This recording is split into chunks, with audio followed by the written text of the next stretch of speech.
বাংলাদেশের সাবেক প্রধানমন্ত্রী শেখ হাসিনার সাথে ডিসেম্বরের মধ্যে দেশে ফেরার প্রস্তুতি নিয়ে ভারতের কলকাতায় বড় ধরনের মিটিং করেছে আওয়ামী লীগের সাবেক অর্ধ শতাধিক সংসদ সদস্য। 18 আগস্ট কলকাতা নিউ টাউন এলাকায় অনুষ্ঠিত বৈঠকে দলটির 50 থেকে 55 জন সাবেক এমপি উপস্থিত ছিলেন। দেশে ফিরতে প্রয়োজনীয় কাগজপত্রের জন্য আবেদন, কোন প্রক্রিয়ায় ও কিভাবে তারা ফিরবেন, ফেরার আগেও পরে আইনি প্রক্রিয়ার প্রস্তুতি এবং ফেরা উপলক্ষে দলীয় সমাগমের আয়োজন নিয়ে বৈঠকটিতে আলোচনা হয়েছে বলে দলটির একাধিক সূত্রে জানা গেছে। বৈঠকে দলটির শীর্ষ পর্যায় থেকে জানিয়ে দেওয়া হয়েছে, যেসব নেতা শেখ হাসিনার সাথে দেশে ফিরবেন না তাদেরকে দল থেকে আজীবনের জন্য বহিষ্কার করা হতে পারে। গত 2 বছরের বেশি সময় ধরে ভারতে থাকা আওয়ামী লীগের অঙ্গ সংগঠনের নেতারা অনেকগুলো বৈঠক করলেও এত বড় আকারে শুধু সাবেক এমপিদের বৈঠক এই প্রথম অনুষ্ঠিত হয়েছে বলে দাবি করেছেন বৈঠকে উপস্থিত থাকা বেশ কয়েকজন সাবেক এমপি। তারা দাবি করেছেন, বৈঠকটিতে শেখ হাসিনার সাথে সাবেক এমপিরা কিভাবে দেশে ফিরবেন ও ফেরার পরে করণীয় নিয়ে বেশ কয়েকটি গুরুত্বপূর্ণ সিদ্ধান্ত হয়েছে।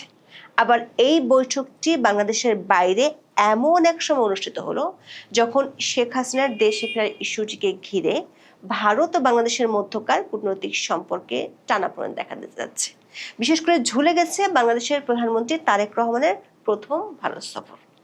বিস্তারিত জানতে চলুন যাওয়া যাক বিশ্লেষণে।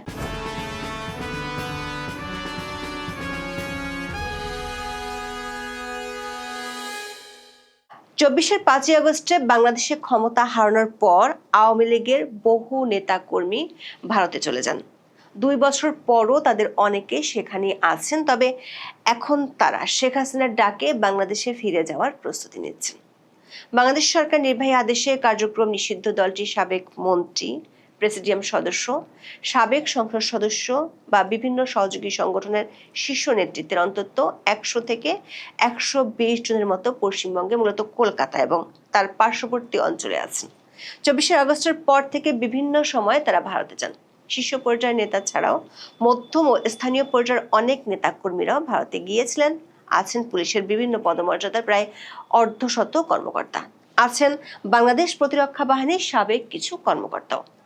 কলকাতা দিল্লি সূত্রগুলো বলছে, 5 আগস্টের পর দলটির হাজারেরও বেশি নেতাকর্মী ভারতে গিয়েছিলেন। এদের মধ্যে অনেক নেতা পরে নিজেদের সামর্থ্য অনুযায়ী ইউরোপ, আমেরিকা এবং দক্ষিণ পূর্ব এশিয়ার নানা দেশে চলে গেছেন। আবার গত ত্রয়োদশ জাতীয় সংসদ নির্বাচনের আগে ও পরে মধ্যম ও স্থানীয় পর্যায়ের বেশিরভাগ নেতা বাংলাদেশে ফিরে যান। সাবেক মন্ত্রী, এমপি, দলের প্রেসিডিয়াম সদস্য, অঙ্গ সংগঠনগুলোর শীর্ষ নেতৃত্ব, সাবেক পুলিশ ও প্রতিরক্ষা কর্মকর্তাদের বেশিরভাগই এখনো ভারতের বিভিন্ন শহরে আছেন। এদের বেশিরভাগ আছেন কলকাতায়। সংবাদ মাধ্যমে বিভিন্ন সময় প্রকাশিত প্রতিবেদন অনুযায়ী দলটির নেতারা সেখান থেকে রাজনৈতিক কর্মকাণ্ড, বিশেষ করে অনলাইনে বাংলাদেশের তৃণমূলের সাথে যোগাযোগ রক্ষা করে আসছেন। গত 5 আগস্ট বাংলাদেশের সাবেক প্রধানমন্ত্রী শেখ হাসিনা দিল্লিতে ফরেন করেসপন্ডেন্টস ক্লাবে সাংবাদিকদের সামনে বলেছিলেন, তিনি ডিসেম্বর নাগাদ বাংলাদেশে ফিরে যেতে চান। এর আগে 3টি আন্তর্জাতিক সংবাদ সংস্থাকেও তিনি একই কথা বলেছিলেন। শেখ হাসিনা গত 10 জুলাই রয়টার্সকে দেওয়া সাক্ষাৎকারে বলেছিলেন, তিনি তার দলের নেতা কর্মীদের নিয়ে ডিসেম্বরের মধ্যে বাংলাদেশে ফিরে যাবেন এবং ফিরে গিয়ে আদালতে আত্মসমর্পণ করে আইনি লড়াই করবেন। শেখ হাসিনা ইস্যুকে ঘিরে তারেক রহমানের ভারত সফর নিয়ে গত কয়েকদিন ধরে ব্যাপক আলোচনা হচ্ছে।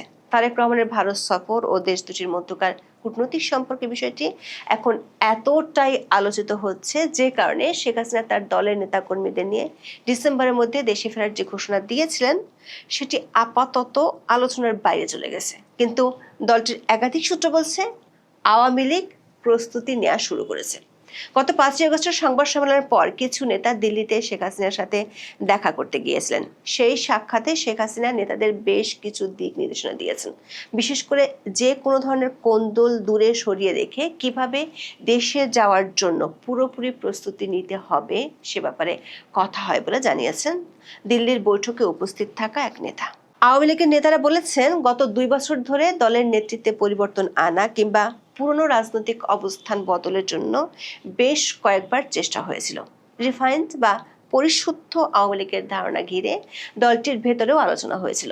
গত ফেব্রুয়ারিতে অনুষ্ঠিত ত্রয়োদশ জাতীয় সংসদ নির্বাচনের আগে রিফাইন্ড বা সংস্কারের মাধ্যমে অপেক্ষাকৃত কম বিতর্কিতদের নেতৃত্বে আনার বিষয়টি বন্ধুপ্রতিম দেশ ও শুভাকাঙ্ক্ষীদের পক্ষ থেকে শেখ হাসিনার কাছে পৌঁছানো হয়েছিল। তখন শেখ হাসিনা কারা দায়িত্ব নিতে চান সে ব্যাপারে জানতে চেয়েছিলেন, কিন্তু মধ্যস্থতায় অংশ নেওয়া ওই পক্ষগুলোর প্রতিনিধিরা হতাশ হয়েছিলেন, কারণ যেসব নেতাদের সাথে তখন যোগাযোগ করা হয়েছিল 1/11-এর পরের ইতিহাস মনে করিয়ে দিয়ে ওই নেতারা বলেছিলেন রিফাইন্ড আওয়ামী লীগ সম্ভব নয়। নির্বাচনের পরও বিষয়টি আলোচনায় এসেছিল, তবে কোনো বড় নেতাকে রাজি করাতে পারেনি মধ্যস্থতাকারীরা। ফলে এখন আওয়ামী লীগ নেতারা যে শেখ হাসিনার সাথে ফিরতে চান এই বিষয়টি শুধু দলীয় নেতারাই নন, মধ্যস্থতাকারীর বিদেশি শক্তিগুলো জেনে গেছে। আওয়ামী লীগের একজন প্রেসিডিয়াম সদস্য দাবি করেছেন, ভারত ও বাংলাদেশের বর্তমান সরকারের কূটনৈতিক সম্পর্ক যে দিকেই মোড় নিক না কেন, শেখ হাসিনা ডিসেম্বরের মধ্যে ফিরছেন এটা নিশ্চয়তা তারা পেয়েছেন। এমন দাবির পিছনে যুক্তি কি সে সম্পর্কে ওই প্রেসিডিয়াম সদস্য বলছেন, 5ই আগস্টের সংবাদ সম্মেলন যাতে না হয় সেজন্য কূটনৈতিক ও রাজনৈতিকভাবে বাংলাদেশ সরকার অনেক চেষ্টা করেছিল, কিন্তু শেখ হাসিনা অনড় ছিলেন এবং বিশ্ব মিডিয়ার মাধ্যমে তিনি বিষয়টি আন্তর্জাতিক ক্ষেত্রে তুলে ধরেছেন। আর তারপর তিনি যেসব নির্দেশনা দলের সিনিয়র নেতাদের দিয়েছেন সেখানে এমন কিছু বার্তা আছে যেগুলো এর আগে কখনোই বলেননি। সেই নির্দেশনাগুলো কিভাবে বাস্তবায়ন করা হবে সেজন্য দলটির সাবেক সংসদ সদস্যদের বৈঠক ডাকা হয় 18ই আগস্ট। কলকাতায় আওয়ামী লীগের প্রেসিডিয়াম সদস্য শেখ সেলিমের বাসায় বৈঠকটি অনুষ্ঠিত হয়েছে। 18ই আগস্ট বিকেল 4টা থেকে রাত 10টা পর্যন্ত আওয়ামী লীগের সাবেক সংসদ সদস্যদের এই বৈঠক অনুষ্ঠিত হয়। বৈঠকে দলটির প্রেসিডিয়াম সদস্য শেখ সেলিম সভাপতিত্ব করেন। দলটির 50 থেকে 55 জন সাবেক সংসদ সদস্য উপস্থিত ছিলেন। বৈঠকে অংশ নেওয়া 6 জন সাবেক এমপি বলেছেন, শেখ হাসিনার নির্দেশে যারা তার সাথে দেশে ফিরবেন না তাদেরকে আর আওয়ামী লীগে রাখা হবে না মর্মে সিদ্ধান্ত হয়েছে। দলের নেতারা দেশে ফেরার পর তাদের বিরুদ্ধে কঠোর সিদ্ধান্ত নেওয়া হতে পারে।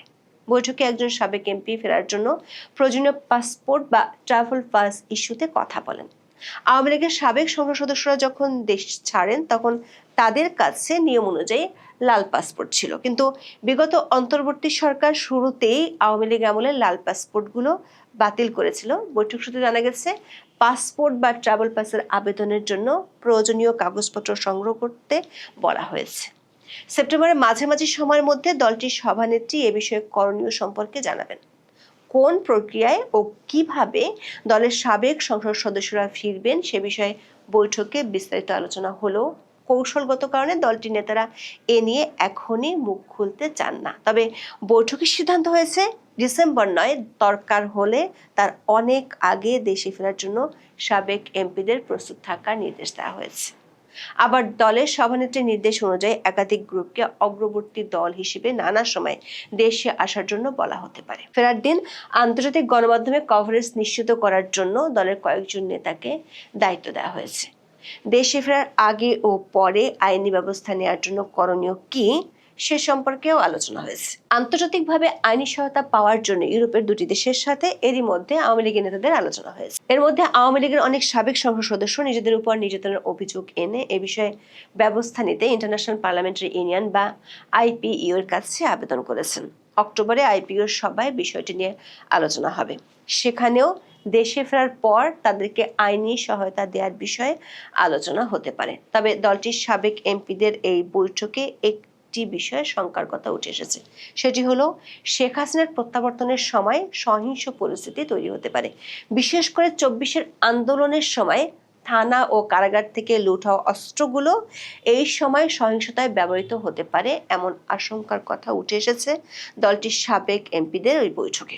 এমন তৎপরতা ঠেকাতে আগামী 6 সপ্তাহের মধ্যে তৃণমূলের ঐক্য নিশ্চিত করার জন্য প্রয়োজনীয় কাজগুলো শেষ করতে নেতাদের নির্দেশ দেওয়া হয়েছে। বৈঠকে শেখ হাসিনার প্রত্যাবর্তনের দিন বাংলাদেশের প্রতিটি ইউনিয়ন থেকে 10,000 লোক সমাগমের মত দিয়েছেন একাধিক সাবেক এমপি। ঢাকার 4টি প্রবেশ পথে বড় রকমের শোডাউনের প্রস্তুতি নিতেও বলা হয়েছে। সূত্রগুলো বলছে সেপ্টেম্বরের মাঝামাঝি সময়ের মধ্যে দিল্লিতে শেখ হাসিনার সাথে দলটির সিনিয়র কয়েকজন নেতার বৈঠক হওয়ার কথা রয়েছে। সে বৈঠকে আরো সুনির্দিষ্ট নির্দেশনা দেওয়া হতে পারে। চলতি মাসের 5ই আগস্ট দলটির সভানেত্রীর দিল্লিতে ভার্চুয়াল সংবাদ সম্মেলনে দেশে ফেরার ঘোষণার বিষয়টি এখন আর শুধু দেশীয় কিংবা আন্তর্জাতিক সংবাদ মাধ্যমের খবরের আইটেমের মধ্যে সীমাবদ্ধ নেই। শেখ হাসিনার ইস্যুটি এখন বাংলাদেশের প্রধানমন্ত্রী তারেক রহমান ভারত সফরে যাবেন কিনা এবং দেশ দুটির ভবিষ্যৎ কূটনৈতিক সম্পর্কের বড় অনুঘটকের রূপ নিয়েছে।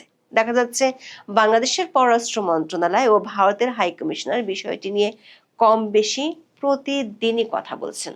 সাথে যোগ হয়েছে দুই দেশের সাবেক কূটনীতিকদের নানামুখী বিশ্লেষণ। আওয়ামী লীগের নেতারা দাবি করছেন, বাংলাদেশ ভারতের এই কূটনৈতিক প্রক্রিয়া যে দিকেই গড়াক না কেন, শেখ হাসিনা ডিসেম্বরে ফিরছেন এই বার্তা তাদেরকে দেওয়া হয়েছে। বৈঠকে উপস্থিত ছিলেন এমন একজন সাবেক এমপি দাবি করেছেন, দেশে ফিরে যে কোনো পরিস্থিতির মুখোমুখি হতে দলের নেতারা প্রস্তুত আছেন। বৈঠকে এমন আলোচনা হয়েছে, প্রয়োজনে তারা দেশে ফিরে স্বেচ্ছায় কারাবরণেরও প্রস্তুতি নিয়ে রাখবেন। তবে শক্তিশালীভাবে আইনি লড়াইয়ে যাওয়ার প্রস্তুতির উপর বৈঠকে জোর দেওয়া হয়েছে। দলটির সাবেক সাংসদরা বলছেন, তারা প্রমাণ করতে চান তাদের বিরুদ্ধে দায়ের করা মামলাগুলো ভুয়া ছিল এবং তাদের সঙ্গে ন্যায় বিচার করা হয়নি। এখন এ পর্যন্ত। সবাই ভালো থাকুন, সুস্থ থাকুন, নিরাপদে থাকুন। দেখা হবে আগামী পর্বে।